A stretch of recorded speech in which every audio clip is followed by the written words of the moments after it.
Assalamualaikum warahmatullahi wabarakatuh. Kembali lagi dengan saya Missy Dewi Suryani dengan NIM 2000-2010 Prodi Administrasi Pendidikan Universitas Negeri Padang.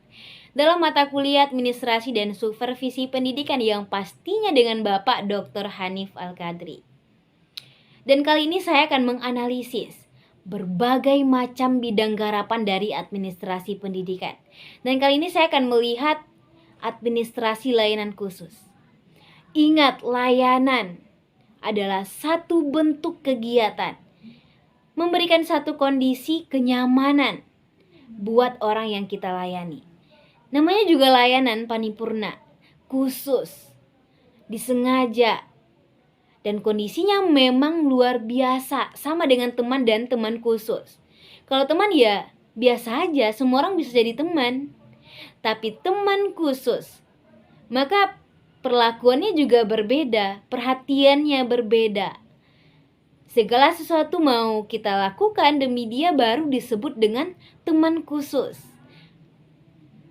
Begitu juga seharusnya dari sisi teori, dari sisi pemahaman kata dalam bahasa Indonesia, layanan khusus berarti benar-benar sesuatu yang disiapkan secara matang dalam memberikan layanan kepada mereka-mereka yang memang menjadi standar atau dasar untuk dilayani.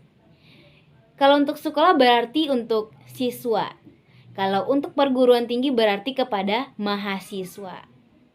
Sekarang kita lihat dari sisi pengertiannya. Administrasi layanan khusus adalah memberikan secara khusus atau suatu usaha yang terprogram, terencana, yang tidak secara langsung memang berkenaan dengan proses pendidikan atau proses belajar mengajar di kelas atau di sekolah, tetapi secara khusus diberikan oleh sekolah atau perguruan tinggi kepada para peserta didik agar mereka lebih nyaman, lebih merasa puas, lebih optimal dalam pelaksanaan proses belajar mengajarnya. Jadi meskipun tidak secara langsung, tapi ini layanan yang khusus ini memberikan dampak. Kalau ada dampak positif berarti ada dampak negatifnya juga.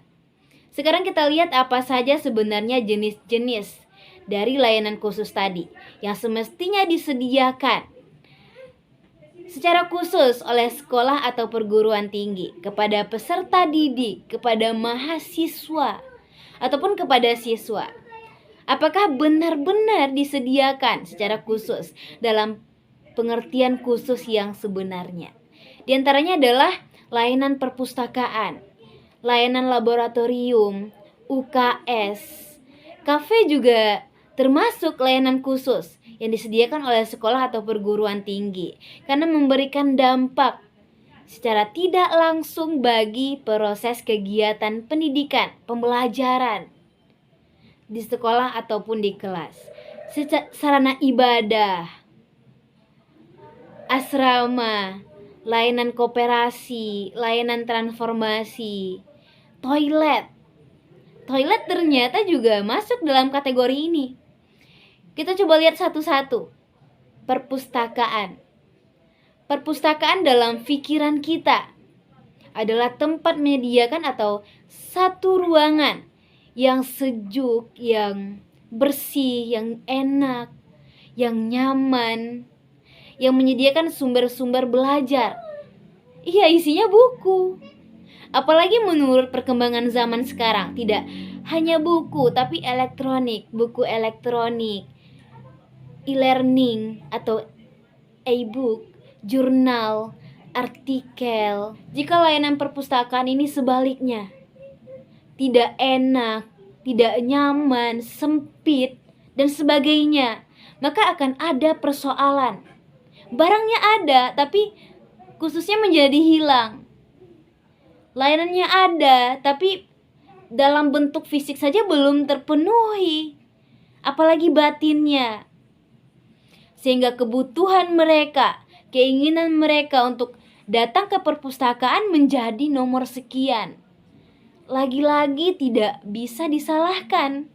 Anak-anak sekarang daya bacanya sangat rendah. apalagi anak milenial. Mereka tidak membaca buku lagi. Mereka bermain di laptop, bermain di handphone. Sekarang kita lihat yang berikutnya, fungsi dari perpustakaan. 1. Fungsi pendidikan. Artinya memberikan kesempatan kepada peserta didik, kepada mahasiswa untuk menambah wawasan, menambah pengetahuan, mempelajari kembali semua materi-materi yang diperlukan, yang dibutuhkan, yang telah diberikan oleh guru, oleh dosen, sehingga bisa melengkapi tugasnya, mencari tugasnya, menyelesaikan seluruh tugas yang diberikan. Fungsi yang kedua adalah fungsi informasi. Tempat mencari informasi berkenaan dengan pemenuhan rasa ingin tahu. Berarti yang diperlukan sekarang adalah perangkat komputer, laptop, lengkap diikuti dengan wifi yang kuat, sehingga mereka bisa mencari apapun yang mereka mau dalam konteks pendidikan.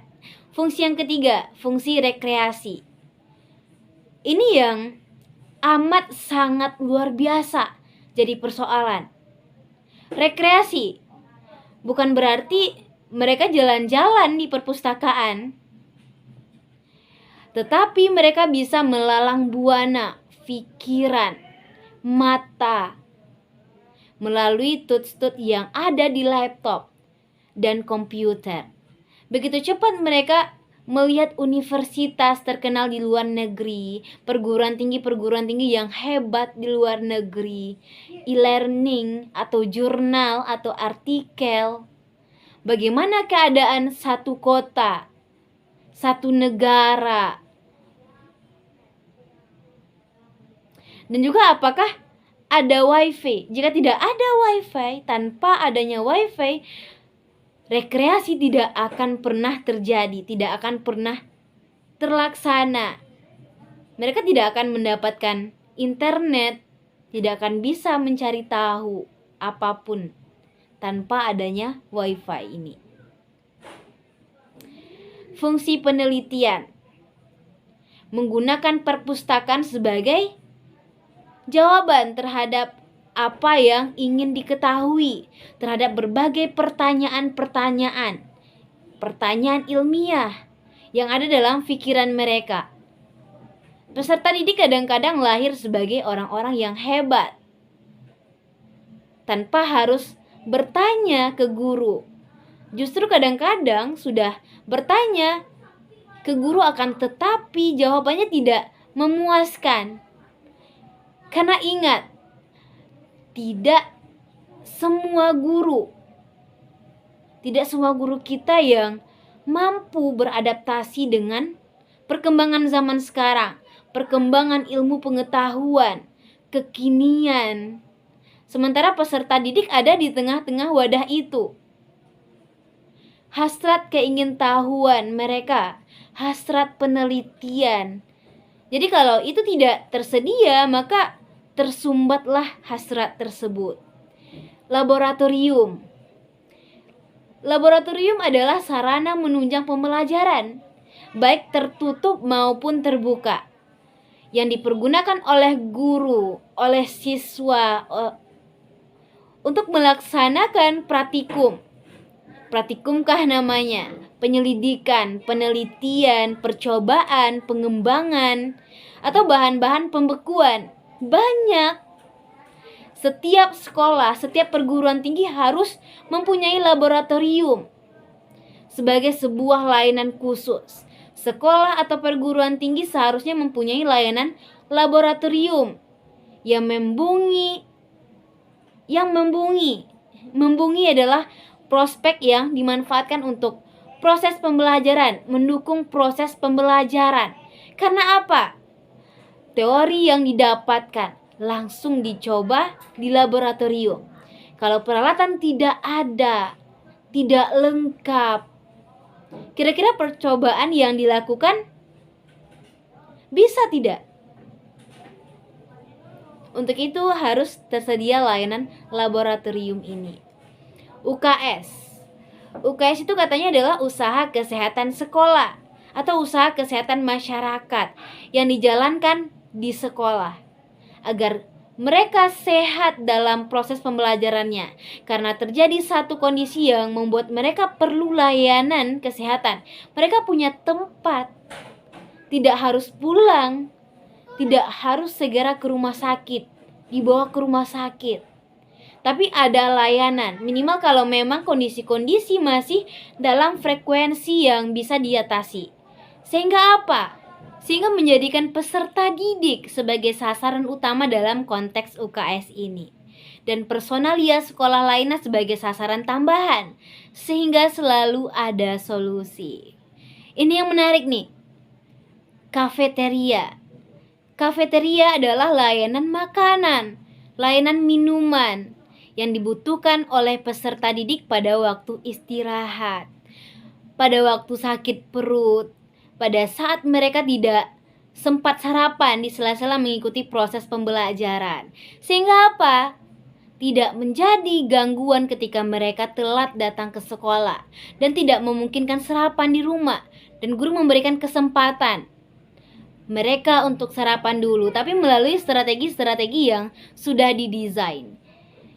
Jadi jangan sampai ini menjadi peluang-peluang bagi siswa untuk melarikan diri, untuk cabut.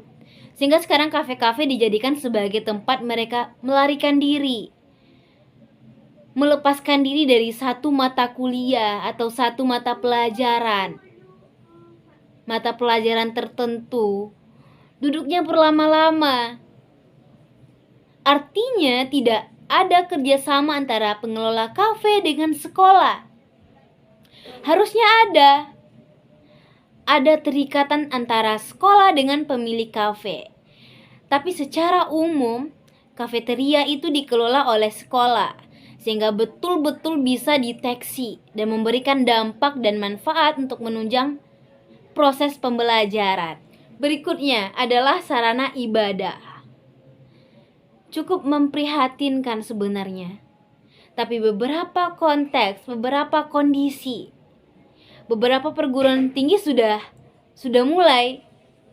Artinya seharusnya kalau untuk perguruan tinggi minimal satu fakultas punya satu musola. Musola yang dikelola, berarti ada yang membersihkannya, ada yang menjaga kebersihannya. Karena ini adalah tempat ibadah, berhubungan dengan Tuhan yang Maha Esa, dengan Allah Subhanahu wa Ta'ala. Jadi memang sedemikian rupa, sekhusus itu didesain, dijaga supaya bersih. Selain tempat ibadah, menjadi tempat prospek untuk bertukar pikiran, berdiskusi, untuk proses pendidikan keagamaan, pengembangan diri, kerohanian. Tidak semua fakultas punya musola, apalagi sekolah. Sekolah paling tidak punya satu musola, tapi satu pertanyaannya tentang kapasitas dari musola itu. Cukup tidak? Tapi insya Allah sudah mulai ada. Kalau untuk tempat ibadah sudah mulai ada. Sarana ibadah bagi peserta didik itu merupakan sarana penunjang untuk menunjang proses ajar mengajar, kelancaran prosesnya. Yang jelas, jelas karena peserta didik akan lebih nyaman bila ada sarana ibadah di lingkungan sekolahnya atau lingkungan perguruan tingginya, sehingga tidak perlu jauh-jauh.